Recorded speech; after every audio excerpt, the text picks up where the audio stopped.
So, before my guest comes on, I'm gonna do a quick, brief description of what this is about. So, as you can see, the title it says, "Upon this rock we build." Um, for those who do not know me, I am a men's confidence development coach. My name is RJD, the Imperfect Gentleman. I have a specialty with fatherless fathers. I help fatherless fathers build the confidence they need to be better men, husbands, and fathers. And over the last 4 years of my experience of doing this, I began to see a lot of different individuals who either found themselves in the position of fatherhood or husbandship. You appreciate you, D. Thank you. And we definitely got to wrap it up too. After this is over, I'm gonna call you, bro. Today, as a matter of fact. Um, but the reason I'm having this conversation is because a lot of men that found themselves in this position of either a father or husband or both found themselves in the position before they found themselves as men. And if anyone can attest to that, is myself. I found myself inside of the position as a father and a husband before I really truly understood the meaning of being a man and what that entailed. So of course that set me back, and of course it cost my two words in my more. Okay, appreciate you. Is that better? Better, better sounding. Hopefully. Um, but all right, cool. Appreciate you, D. And a lot of us are in this position, and we don't really understand where we are. Right? We don't understand our jobs, our position, our place, and our roles, and it's almost impossible to find yourself confident in a role you don't understand. Right? It's impossible to find yourself confident in a space where you know what's going on, and you don't know. You don't know the role. You don't know the job entitles. You don't know anything. But it's impossible to find yourself to be confident in that role. And here goes my guest. Let's welcome my brother, my good brother, Mr. Simon. So, welcome, my brother, Dr. Myron, onto the platform. Is he on there? There we go. Man, we here. We here. Let's go. Let's go. Yo, what's good, King? What's good, baby? How you? You can hear me good? Yes, sir. Yes, sir. Oh, I'm lagging. I got a lag right now. All right, give me up. Let me. There we go. I should be better now. I turned the Wi-Fi off. I should be decent now. How are you, my brother? How's it been for you the last couple of months? Crazy. Crazy, man. Things are happening. And, Things are moving. hey, and let me tell you something. Before we even get started, I want to salute you because you brought back into remembrance of what the transition felt like. So me and my wife decided to leave New York 11 years ago, come this August. And we literally put our television and every ounce of clothes that we had into an Ultima. And we drove ourselves down here without a place to stay, without a location that we were going to. But we just knew that God was leading us. Mm-hmm. We knew for it without a shadow of a doubt that the God that we serve was telling us, relocate, relocate. We just didn't know where to go. We found ourselves just following the GPS, and it brought us down here to South Florida. And I just finished watching one of your reels about how you and your wife closed down shop, bro, at the church, and picked up and moved. And that brought me back to to the memory of what it felt like. So I want to take this time to commend you for listening, for being obedient. And I want to also let you know that everything that God told you he's going to give you after this obedient move you made, you shall receive everything. I don't know what it is. I don't know how big it is, but I know as great as the move you made, it will be greater than that. So the sacrifice that you put in, brother, everything that you've done to step away from the people that you love the most, even the people that you were shepherding, bro, I truly commend you. I know that God's going to bless that move on your behalf, bro. So I want to say Man, that. what's crazy is that testimony right there. Literally what I needed to hear today, bro. So thank you so much, man. Yeah, man. Yo, I know the struggle, bro. I didn't see the moon yet. So we like in the middle of the transition. Absolutely. Absolutely. So I come to bring you encouragement. Stay encouraged, brother. And everything he told you, you shall receive everything. I know that you pray hard and diligent. Like, so the prayers that you've been praying for to cover your family and the direction that you need is coming. It's already here, bro. It's already yours. And I'm only telling you this right now because I felt led to say this right now. Like this morning, after my prayer hour I had this morning, something was like, yo, just give him the encouragement that you need. Because when I stepped away from everything I knew in New York, I knew nothing about South Florida. I knew nothing. I've only been down here once to party when I was a child. I had not been down here before before then, and I was like, yo, God, you bring me to a place where no one knows me. I know nothing about the land, nothing anyone knows me. But God's word to me was, you can't be a prophet in your own land. You can't. And the people that need to hear you, they can't hear you if you're stuck at home. So it's like I said before, I'm only operating in what you told me to do. Bro, I'm only being obedient. So and take it and do what you must with it, King, because I know that God doesn't speak to one person without giving first word to the actual person. So I believe this is not affirmation, but this is confirmation for you, because you already knew it. 100%, bro. No, man, listen, Indeed. bro. I don't even know what we're here for now, because that's what I. All praise be the Most High. Yes, indeed. Yes, sir, indeed. So I celebrate the man upstairs, and as always, let's not get away from what we do on the platform. And before anytime we go across the platform, we must give honor where honor is due. Let's do that. Father, we thank you for another opportunity to come across each other's path and just share words of encouragement. God, we thank you for who you are in our lives and who you are in our direction. God, we ask you to continue to look over us, continue to lead us and guide us as you have us in your will and your way, that we may operate and be the men that you called us to be over our homes and over the people that you told us to shepherd. These things we continue to ask in your name, because we know only you can. In Jesus' name we do pray. Amen. Man. Okay, so fellas and everyone that's checking this out right now, the reason we're having this conversation, like I said earlier, my brother, he's a phenomenal individual, and what I'm doing right now, I'm creating a series called "Upon This Rock We Build," because there are a lot of men who are finding themselves in the situation and placement of being a father and a husband, and they don't know what the title is. They don't understand their place, role, or position.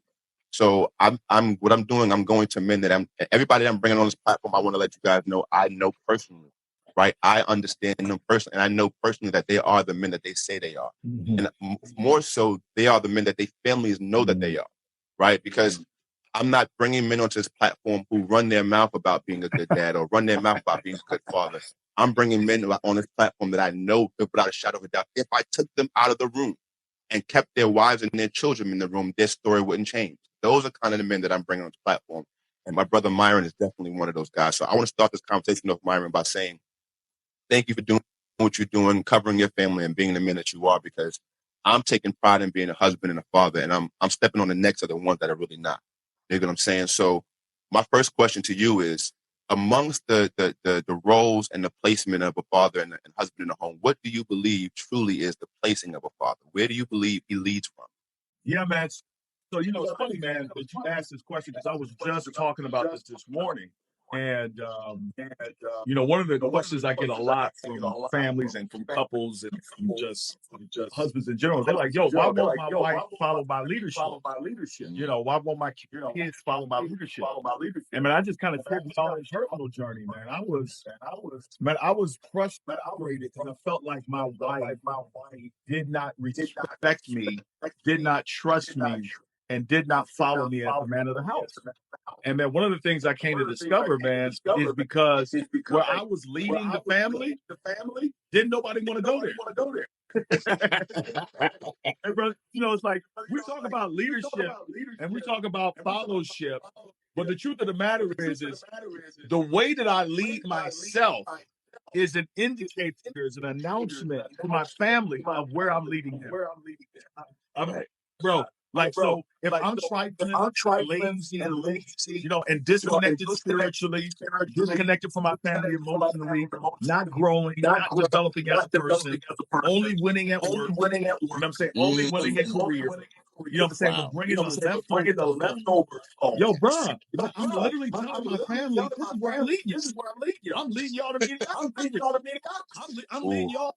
I'm leading y'all to a trifling lifestyle. I see a lot of men who it seems like I was telling the best metaphor I can use is, have you ever seen that dude that has that he got some dope sneaks on?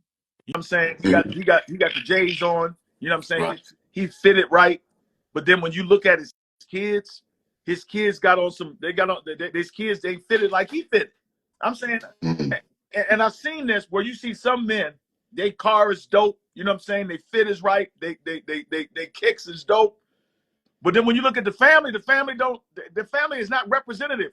And me and my boy, man, we were saying when we looked at this cat, we was like, yo, the number one way you can see that I am who I say I am as a man is when you look at my family and you can see what level they're on. Like, bro, I tell people all the time that our wives and our children are thermometers. What is a thermometer do? A thermometer reflects the temperature. You can tell what the temperature and the climate of the home is. Just look at the wife and the children. Just look at them. You know what I'm saying? Look at their demeanor. Look at what is the atmosphere like in the house. Is there anxiety? Is there depression? You know what I'm saying? Is there tension? Is there strife? All of these things, right? Kids acting out, bro. That's because you're the thermostat. The thermostat sets the temperature, bro. If I want it to be cool in my house, I walk up to the thermostat. I don't go to the thermometer. The thermometer is just gonna tell me what the temperature is. I change the temperature. A lot of fathers, especially, have abandoned their role as fathers because we assume father means provider, and that mother means parent. We think that father means provider and that mother means parent. And I'm gonna give you a prime example. So here's what a rub happened with me and my wife. I'd be out working, and at that time I was a pastor, so I'm up there doing God's work. You know what I'm saying? And I'm taking care of everybody else's families. I'm taking care of everybody else's marriages, man.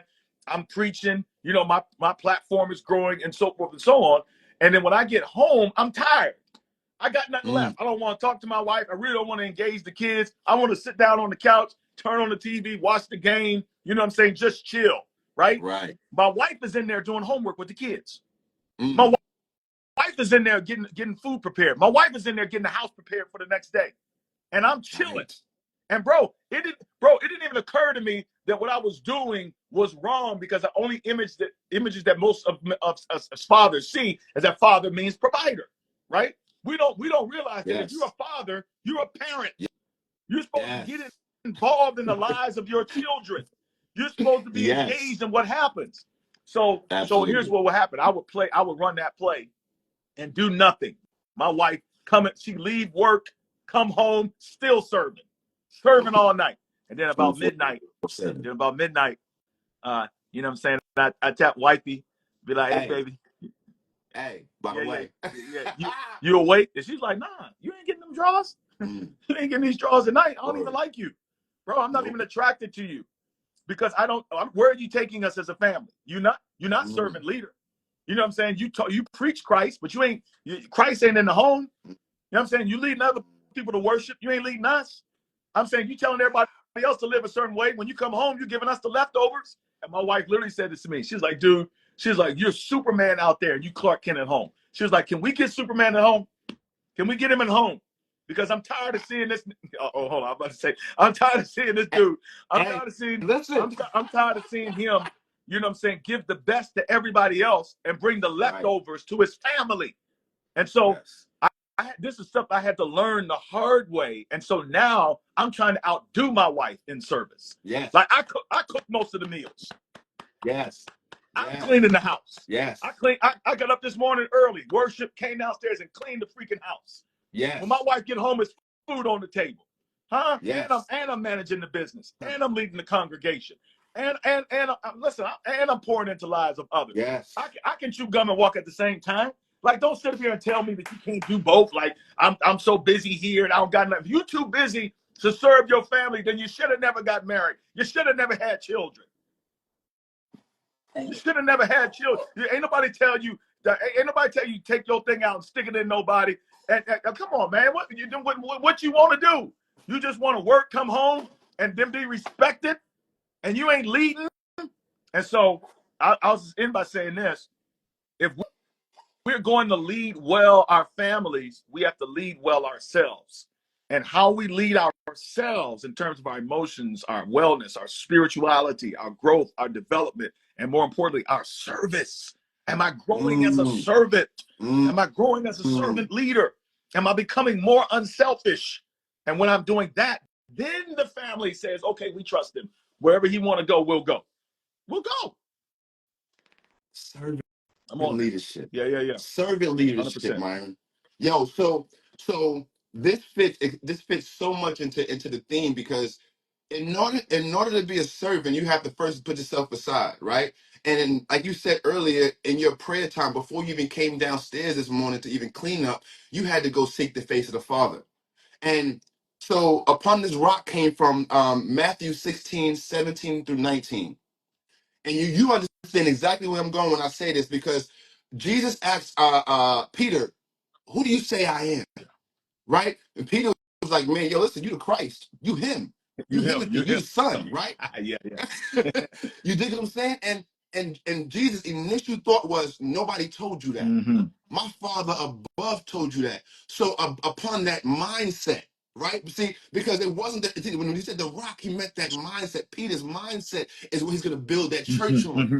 And this is what we as men have to understand. Our leadership and direction comes from the men above, because once we get that word, we are that rock we can build our family on. We are that vessel where we can get up under our family and be the foundation. And when I said to you earlier, the position, because so many of us think that when we go into fatherhood or leadership, we lead from the front, right? Yeah, We everybody, yeah, my kids, my wife behind yeah, me. I'm leading from the yeah, front, yeah. right? Or or vice or I'm leading from the back, right? Everybody's in front of me and I'm standing back. I'm leaning back. What we don't understand is that real fathership and real leadership is from the bottom. See, the burden and the heavy Woo! weight Yes, sir. that we carry, Mm-hmm. it can only be carried from under, right? Now think about lifting weights right now for a second, Myron. When you go to lift the weight, you can't lift the heavy weight from in front of you. You can't lift it from the side, the back, or the other side. The only place where you can manage or bear a weight is under it. So now my question to you, Myron, I want you to go in on this one is, how do you undergird your family? How do you be the foundational rock they need? And what does that look like to you in your household? Yo, it's funny you bring that up because every time I marry a couple, almost inevitably, I just married a couple recently, and I've married hundreds of couples. Man, I always take my text out of Matthew 7. Now, Matthew 7 is talking about, man, the foundation of the Mm-hmm. rock, and when the storms come, when the winds blow, one man Yes. built his house on sand, the other man built his house on a rock. And here's what you find in common, because I feel like this is a similar text. They are friends of each other to Matthew Yes. 16. So we know that the foundation is Christ. We know it's a certain mindset that Christ had. It's not just him, the person, it's him, the character. So Yes. like you can't, so like it's amazing to me how people love the Lord and they love Jesus, they love, Yeshua, whatever, like, and everybody fancy about it. But I'm saying, like, do you have his character? Because look, the are you really a student? A Mm. disciple is somebody who is a student, a learner. Yes. I get up under him so that I can get up under my family.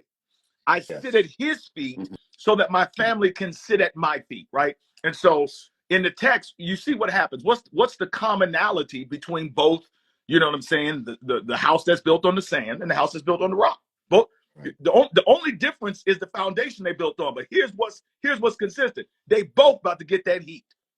They both they both about to catch storms.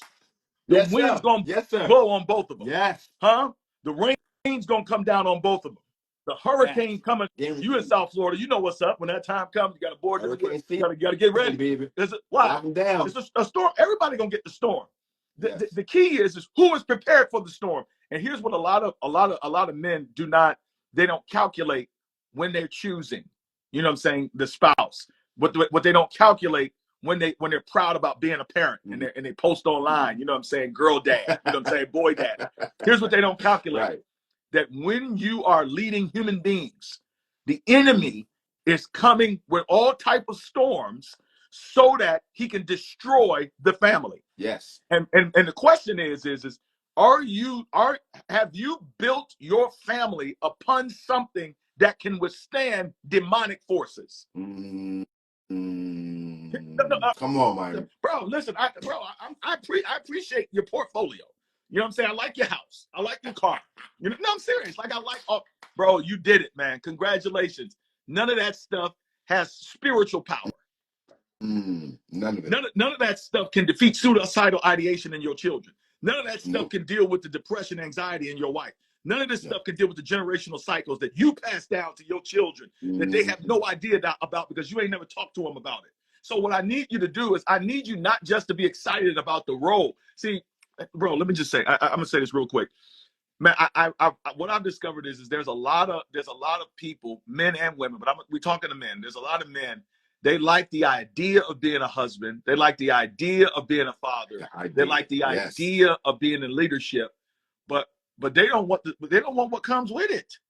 The Because responsibility. it's glamorized too much, I'm gonna put myself on the forefront and be transparent about it. I thought to myself leadership was glamorous because of how it's dressed up. So I wanted to be the forefront. I wanted the responsibility, right? Because I thought that the responsibility looked good when you had the mic and the nice robe on and a nice suit on, and you stand in front of a bunch of people and you speak and you give of your heart. But what I did not understand is what happens when the microphone goes off, bro. I didn't understand when you go home and you really have to minister to the people that know you most. Right. The people that see you when you're not in your ministerial position, right? The people that see you when you're not talking in front of hundreds of thousands. The people that see you when you're at your worst point, and you got to minister to those people and to lead them. That's kind of tough. And nobody wants to talk about what it takes because you got to get outside of yourself, even inside of your own home, to lead other people into the direction where you're supposed to Outside go. You of can't just be yourself. inside of yourself. Outside of yourself. Thank And you. see, here's the thing. Like, if you are not growing daily in Hmm. unselfishness, then don't talk to me about your house is built on the foundation of Christ. Like, that's just Come on. religious talk for, you know what I'm saying? I think that I'm spiritual and I go to this church and I'm a part of this, and Right. I'm a Baptist. I'm in this. I'm a Seventh-day Adventist. I'm this. Right. Nah, bro. I'm asking you, how unselfish have you become? Because again, going back to what you said, like, the struggle with getting up under and handling the weight is, when I go in that gym, if I'm going to get stronger, right? What do I have to do? Hmm. I have to increase the weight. Yes, the resistance. Absolutely. You got to increase it. I have to increase the weight. And what gets me out, for example, I just came back from the gym. What, what drives me to keep getting up under that weight is the results. Yes. But bro, I don't. I mean, some guys love lifting weights. I don't mind lifting weights, but I'm saying it ain't fun putting my body through pain. But I'm Right. putting my body through pain because I'm trying to prepare my body for something that I'm trying to accomplish. And I'm saying it's Absolutely. just like, dudes don't be thinking big picture. They don't realize that everything they do and they say and how they move is building the foundation. Yes. Absolutely. Absolutely. Everything that I'm doing is setting the atmosphere. Bro, I'm Yes. always in thermostat mode. I'm always setting the temperature, whether I think I'm choosing to or not. And so, I was talking to a brother the other day, and he was complaining to me, you know what I'm saying, about his children. And I honestly, I should have said something to him, but I was trying to be empathetic and just listen to him. But man, I watched Right. this man his whole life, you know what I'm saying, minimize his relationship with God. And and Mm. and and and so you can lead by saying, you know what I'm saying, do as I say, don't do as I do. But ain't nobody gonna follow you for real, for real. All No, you're no. gonna get is compliance, not commitment. Mm. And so we have a lot of Wait, families. wait a minute, Myron. We're not gonna blow past that. Break down the difference because honestly, because what I'm realizing even about myself is like we hear words, we know what they mean, but they don't. We don't understand the proper context inside of the definition or the sentence we use them. And a lot of men don't understand the two of that right there. So please break down the Okay, difference between the compliance. here's compliance. Compliance is what happened to me this past Sunday. I was driving down to Columbus, Ohio from Cleveland. It's about a 2.5 hour drive. I'm driving 85, 90 miles an hour because there's someplace I got to get. As soon as I see the police officer, I slow down. Mm, And I'm giving him the impression that I've been driving the speed limit. As right. soon as Waze tells me that he's gone, what do? Put that thing Speed down right and keep back on up. going. That's compliance. I Mm, obey the law when it's convenient. I mm, do. I follow the law only as it benefits me, but I that's don't good. really believe in it. I That's wish the speed good. I wish the speed limit was 80. You know what I'm saying? That way I can get where I got to get. Compliance is doing what you are supposed to do, even though you don't want to do it. Mm, You don't mm, believe in doing it. And there's some people, and there is a point in as you're raising children where they need to comply. But yes. you can't, that does not mature them. Maturity happens when they get to a place and they understand that what I'm being asked to do is not just compliance, but it's commitment. I'm committed to this because I believe in my daddy. I believe in my husband. Yes. I believe that what he's telling me to do is right. Why? Because I look at his life, and his life, listen, if he's saying go here and I see where his life is going, then I'm going there. And there's a lot of people trying to lead people places they ain't been, period. And bro, and that's one of the major things that I've sat and spoke with many of my guys about, even in the last 2 months, that are having this hard time with understanding their place in the home, is that you can't have expectation for your children of film that you haven't had for yourself. Like you can't have a level of standard for them that you don't keep for yourself, because how could you want them to hold a standard that you can't even hold yourself? How? It's impossible. And you, to your point earlier, what I understand now more than ever, like in the last 4 years, being that I've been inside of my own business and helping men become better individuals and more confident, I understand that a child's life and what they experience is based upon our output. 100%. Our energy, whatever our entire output into the earth is our family's experience. So if we're putting out this lazy impression of ourselves, if we're putting out this the lack of a better word, half-as a version of ourselves, then our family is going to be just that. They're going to be half-assed. They're going to be, like you said earlier, mediocre, because the energy you're putting out is only, and you said minimal, and then you go home and of the minimal energy you give into the world, you come and give them the slack of that. Yeah. How? How can we want them to be better if we're not even leading ourselves first and foremost? And like you said, to the point of the weight, and this is why I want to ask you another question: when the weight gets heavy, because it is, right? Inevitably. And we know, because we work out, the workout doesn't truly begin until the weight gets high, until you get tired, right? That's right. What That's right. do we do when that weight gets tired, Myron? Like when you're a man and you're up under your family and you're doing everything you can do to stand, because the Bible says when you've done all you can, stand. Yeah. When you're in that space, when you've done all you can, right? And you've given it all you have, because there are so many men are standing at this point that they don't have anything else other than to stand. What should they be doing, Myron? What do they do when they have only to do was to stand? How do they manage? Yo, I'm so glad you went here, because I was literally, as you were speaking, I was like, you triggered something in my mind, and I was like, I need to say this. And then you said that about what do we do when life gets crazy, when the weight gets heavy. So one of the things we see about Christ, right? To me, Christ is the quintessential man, right? Yes, One of the things absolutely.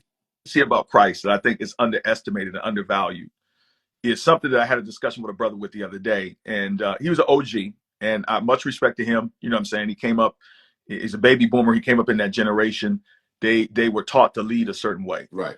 And one of the points that he was making, and I'm going somewhere with this, he was just like, you know, we were trying to encourage men to be vulnerable. And he was pushing back against it, saying, you know, look, man, when life is getting crazy, my family needs me to be a rock.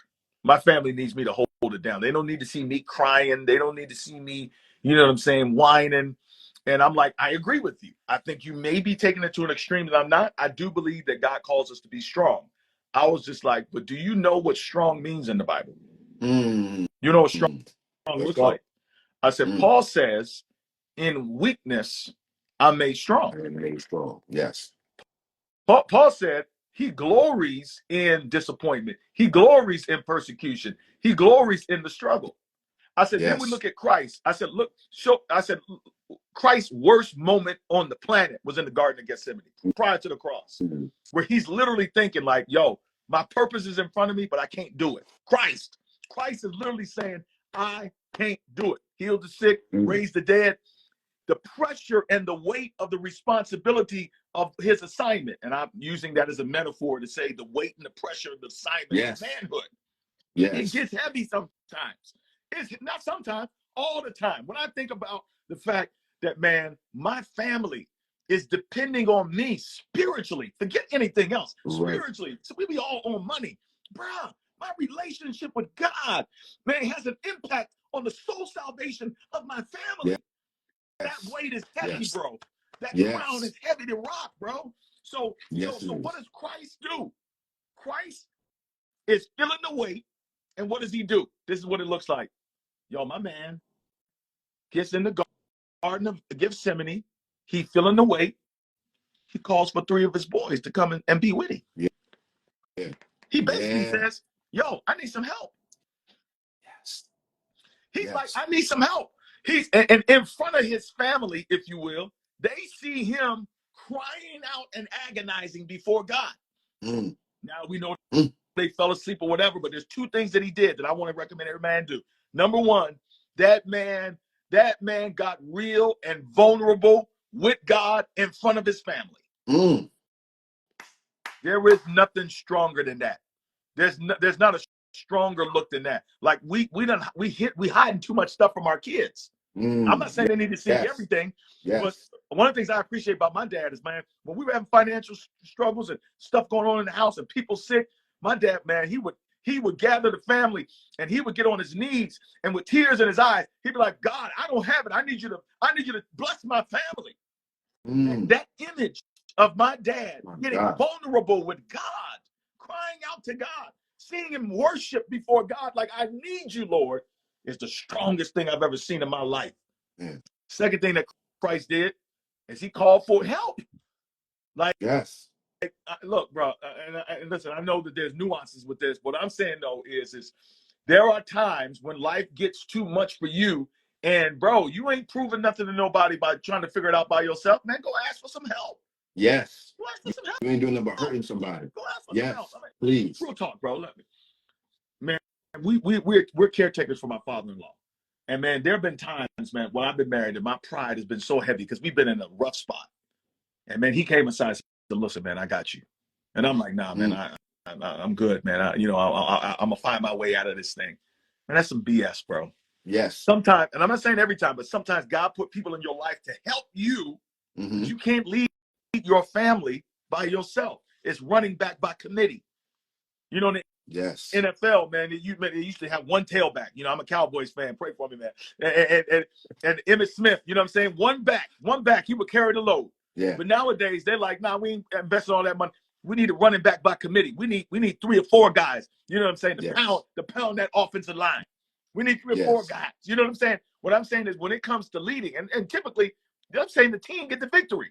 When it comes to leading your family, bro, you got to do that by committee. What do you mean by that? Yes. Bro, I got 5 relationships, and I won't get into all of them now, but at least 5 relationships, man, that every man needs to have in his life. He needs to have a mentor. You know what I'm saying? He needs to have a group of brothers. He needs to have some young men he's pouring into. You know what I'm saying? He needs to have a fraternity of brothers. That's all trying to do the same thing. They may not be best friends, but they church brothers, they business Yes. brothers. And then he need to have, I believe, he need to have at least, you know what I'm saying, especially a black man, he need to have a godly, you know what I'm saying, Christian black male therapist to help him work through some of that stuff he's been through. But what I'm not doing is I ain't out here leading Yes. my family by myself. I'm the figurehead, No. but I'm getting all type of help. Christ Yes. would not even go forward with his Yes. calling and his assignment unless he brought his committee, unless he brought his boys to the table Yes. and said, listen, I'm about to quit. Help your boy out. Yeah. We need more men to ask for help, man. Bro, and you just gave me goosebumps, and you satisfied my spirit so much when you said that about the calling out for God in front of your family. Yeah. So you're looking at a man who for years who I've always had an in-depth relationship with God since a child. I've heard his voice, I've known who he was to me, but I was ashamed of it. Right. So I've been encapsulated my relationship with God to the point where I've been ashamed to pray. Mhm. Right. I would pray. I use the scripture about praying in your secret closet as a cover up. Yeah. Oh, God told me don't pray in public, so I'm gonna hide away. But one thing happened one day a few months ago when I went to church with my wife and family. The spirit of God was so heavy, and I was trying to ignore it, to be honest with you, because I was so heavy in the financial burdens that we have, right? I knew a way out of it, but I didn't want the way out. You know how we are sometimes, where we know there's no way out, but our energy and our ego won't let us walk through that door of correction. So I'm sitting there and I'm being defiant to my spirit, and I'm not releasing, I'm not letting go. And then I literally felt the wind just pick me up out of my seat. I didn't realize I was standing and my hands went in the air. And I began to cry out to God. And I'm like, yo, just help me. Just help me. And when I finished, when I came back to, I looked back and my wife and my children were in tears. And their hands were raised. Their hands were raised. I never in my life, and I've never felt so fulfilled other in that moment, mind, because when I realized, I'm like, yo, if I look up to him, they can easily look up to me because I'm the source. I'm the connection now. I'm where they can find leadership because my leadership is under the guidance and the leadership of the man that I call God. And now that he's in me now, right? Because I've been doing a lot of unlearning, Myron. I was brought up in a Pentecostal house of God where he was a far off being, right? He was sitting in the sky. Now it's a personal relationship. It's intimate with me now, Myron, because now he's not a far off God anymore. He is internal to where now I can say, oh, come taste and see because I can feel it. I can tell my children, come sit with me in the presence of God because I'm no longer ashamed of my relationship. I'm no longer ashamed of my connection. And because of that, now they have a real relationship. My daughter told me something the other day that shook my world. She says, Daddy, I know God is real. Yo, it took me 40 years, Myron, almost 40 years to believe it. My girl is 7 years old and she told me she believes it. Without a shadow of a doubt, she believes he's real. Because I gave up the nonsense. I gave up that thought process of I have to be something that I'm not to cover my children. And the truth of the matter is they need my authenticity. Yes. They need the true essence of the man that God has built inside from the boy to the man. They don't need the facade of a man. They need the interior to be the whole man that God has called me to be so I can lead them. And then to your point, Myron, of needing help. Oh my God. I need the men to understand we need you. My household can't be right if yours is not. I don't understand if we understand how connected we are because being that I have a privacy policy when I talk to my young men and all the men that I counsel, I can't divulge information about what other men are going through. But if I can just show each other that we're going through the same struggles, bro, we are dealing with the same issues, Same and stuff, if we bro. come together, Same stuff. if we come together and push under the same honor and understand that, yo, we are men of God that are just trying to figure it out, and we don't have it figured out. We can come together in a group and understand. Listen, your energy is my energy. Your testimony is my therapy. Like just the fact that you're telling me you're going through reminds me like, yo, listen, there is somebody either been through it, going through it, or at some point going to be in it. So therefore we all share the same experience. If we can get the brothers to understand that we are not above them, we're not below them, but we are standing arm in arm with them, it's more power in that, bro. So please speak on how important it is because you yourself told me a year and a half ago, it's important to have a brotherhood because how your children experience you is based upon the relationship you have with other men. So please explain how important it is to have that brothership. Please explain how important it is to have that fellowship among men. Bro, first of all, I got to just say, bro, that image and that you depicted, that picture that you painted of you in the house of the Lord, being touched by his spirit, worshiping with full authenticity, tears, hands lifted, and your family being moved by that image, to me, is leadership. It's the leadership that we're talking about. That's what being building upon the rock looks like, fellas. And I know a lot of times guys be like, yeah, well, you know what I'm saying, that ain't really my personality. You know what I'm saying? I really don't feel like my family needs this. Yes, they do need to see that, bro. Yes, they need it. Bro, they need. Listen, man, we knew Christ was perfect, but man, my man was about to quit. So if he Hey, was about to quit, you telling me that you above that? stop playing with yourself. Right? Who you kidding? And then the fact, bro, it's just amazing to me. You look at Christ, again, we talking about building on the rock. To me, he's the example. As soon as he started his ministry, what did he do? He went and he got a squad. Yes. And listen, we think, oh, he did that because, you know what I'm saying, he's trying to prepare them. It wasn't just about that. He's trying to model to us, man, that if you have a big assignment, you need to have a big squad. Yes. Yes. Yo, like Absolutely. if the level of your assignment requires that you have a certain type of person around you to help protect you from your own stupidity. Yes. Bro, Yes. Listen, this notion of, you know what I'm saying, the Lone Ranger and we doing stuff by ourselves, man, I'm telling you, isolation, an isolated man is the most dangerous man alive. You know, I was sharing the other morning, and I said this real quick and then I gotta run, but I was sharing the other morning, man, about Samson. And man, it never occurred to me. I don't know if you ever thought about this, man, but you know, Samson, man, was a big disappointment, bro. He was physically strong, and we know even that came from the anointing, right? But his relationship with God, he was physically strong, but he spent his whole life, every major thing that Samson did, he did either chasing a woman or because he was angry. So those are the two Yes. things that governed his life: was women, you know what I'm saying, sex essentially, Right. and anger, right? And then he got attracted to Delilah, who was the consumer. You know what I'm saying? Just felt, and he just, I mean, just so vulnerable, man. Yes. Just so gullible. Yes. Not vulnerable with God, but vulnerable to his own stupidity, man. Yes. And this woman clearly is trying to take something from him. And I don't know, 3 or 4 times she's like, Samson, the Philistines are coming. Like, dude, at what point do you realize this woman is trying to kill you? Like, At at what what point? point? But he's so stuck on stupid, right? Right. So you know what happened? The Bible says, you know what I'm saying, that the last time he told her the secret, and this blew me. It says, and the spirit, and he did not know that the spirit of God had left him. Mm.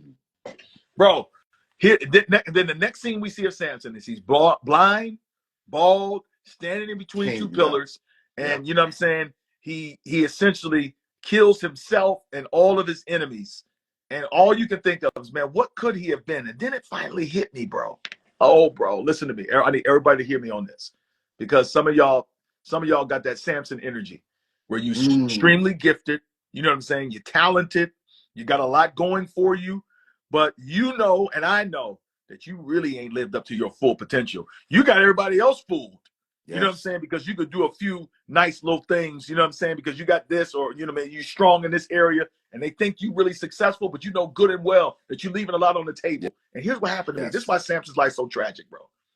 As I read the last few verses in Judges chapter 16, it said that when Samson died, it said his brothers came and buried him.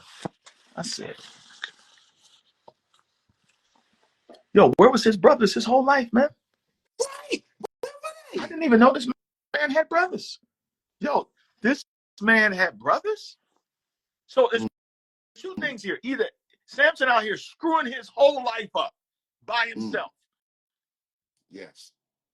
didn't listen to his dad, didn't tap into his brothers, or either the brothers didn't hold him accountable.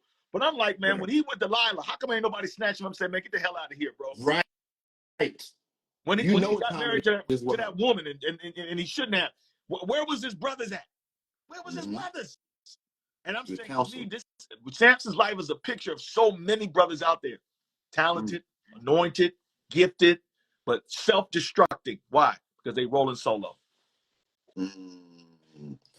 Yo, bro, this has been a phenomenal conversation. I know you got to run, but I just wanted this to be to be the foundation of conversation that starts this off, because, bro, what we don't realize is that our community as a whole, as you said earlier, starts inside of the house. Our community as a whole starts inside of our home. 100%. Us stepping out of that doors and being a leader to a community doesn't have any weight if we're not leading our families first and foremost. 100%. So I applaud you, bro. I thank you for your obedience. Like I said earlier in the beginning of the conversation, for doing everything that you're doing, your obedience to God, and because we understand as men, our obedience will be the blessings of our Woo! family, right? So as long as you continue to say yes to God and the calling He has given you, and continue to not, just like you said, give your family the scraps, but give them all of you first and the first fruit of your days. I'm talking about, I only see the up, bro. I only see the up, because I know that whether you know it or not, I'm following from afar, bro. I'm following from afar, and I'm leaning and I'm understanding through God, through your life and other men, great men life. So continue to be who you are. Continue to keep your ear to the sky, bro, because the more you take leadership, the more I'll take leadership, and the more my family will prosper, because you are prospering and your family prospering, bro. So Bro, I man. love you, brother. Love you I too, appreciate brother. you, and keep Always. doing your thing, man. For Absolutely, man. real. Let me just say, man, I'm praying and getting ready for this annual conference that I host in Atlanta. Yes. It's called the Men's Winning Circle Conference, and the whole point of the conference is to help men to win in what matters the most, bro. That's it. Like that's all we're doing. If you're a brother and yo, man, you know what I'm saying, you're doing good in career, whatever. Maybe not, but you definitely want to win at home. You definitely want to win personally, and you want to win Yes. at home. You need to meet us in Atlanta, April 5 and 6. Go to menswinningcircleconference.com, and you can register there. And man, listen. And here's the beauty of the conference, bro. It's full of dudes. It's not even the speakers because we always got dope speakers. Like we ain't going. Man, we bringing anointed brothers in here and brothers that been through stuff. Like that's one rule we have. Like you can't speak unless you're gonna be transparent. Right. But what I found though, man, is that the power of the conference is Oh, that I'm sorry. What men's winning circle? What Men's Winning Circle Conference is long. conference? Men's Winning Circle Conference. Oh, hold on. You know what? I said that wrong. Did I say that wrong? I think it's winning. Is it Winning Circle Conference? Yeah, Winning Circle Conference. My bad. Okay. WinningCircleConference.com, not Men's Winning Circle. Okay. WinningCircleConference.com. Winning circle Conference. men's conference. Yeah, no men, just Winning Circle, Oh, conference. WinningCircleConference.com.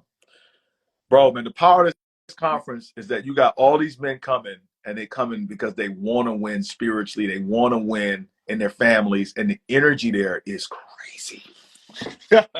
Bunch of vulnerable, authentic, ain't no faking, ain't none of that, bro. We coming, bro, dude. It's crazy, son. A bomb dropped There we off in go. that joint last year. So look, we want to see you there, man. Just go to the website and look. Yes. Actually, I'll I put it think down below, guys. yeah. I think the price may have gone up, but if you want to get the discounted rate, just DM me the word "hook me up." DM Yes. me the phrase "hook me up," and I'll make sure you get the early bird discount. All Hey, right, bro. and Much love to you, man. Yeah. yes, and hey, so like you said, the dates are April 4th and 5th, correct? April 5 and 6. April 5 and 6. So listen, fellas. Myron, I believe I'm booked, but I'm actually gonna work my magic to get to that. So this week I'm gonna reach out to you and I'm gonna get the location and all that because I believe if I'm not mistaken, my brother is gonna be into Atlanta that week, so I want to see him, and also Please, it'll bro. be a phenomenal time to bring him into that as well because he's 10 years my younger, so he's turning 30 this year when I'm turning 40. So I really want to do something with him to help him into his next phase of life because he's about to get married this year. So I Man, bro. believe that this is going to be a phenomenal Bro, it'd be dope. experience. I'm definitely It going to would be work my dope to magic, get see you in myself there. person too, to meet in person, brother. That would be amazing, man. Yes, For sure. yes. I'm gonna do everything in my power, bro. Because I want to be there, and I want my brother to be in the same environment, bro. So definitely do me a favor and let's meet up, y'all. Anybody on this live right now, whether you're here right now or you watching the replay, meet us in Atlanta in April, please. The information is down below. The winningcircleconference.com. Go there, register, and if you want the early bird discount, like he said, go text him right now. Go DM him. Give me the hookup. Hook me Hook me up. up. In the comments, he's gonna hit you with that link. So Myron, once again, brother, I appreciate you. Thank you so much for giving me your Yes, time, sir. brother. This is not something that I take for granted. Your time is valuable, and I appreciate every moment you spend with me. Thank you for everybody else out there that was listening, and I pray that we said something right now that's going to benefit you, not just today, but going forward in your manhood, in your fathership, and also in your husbandship. Thank y'all for checking us out. Myron, my brother, we will link up this Love you, week and bro. talk some more. Peace, Anytime, King. man. Anytime, bro. Yes, sir. All right, Love you, man. bro. Peace. Yep.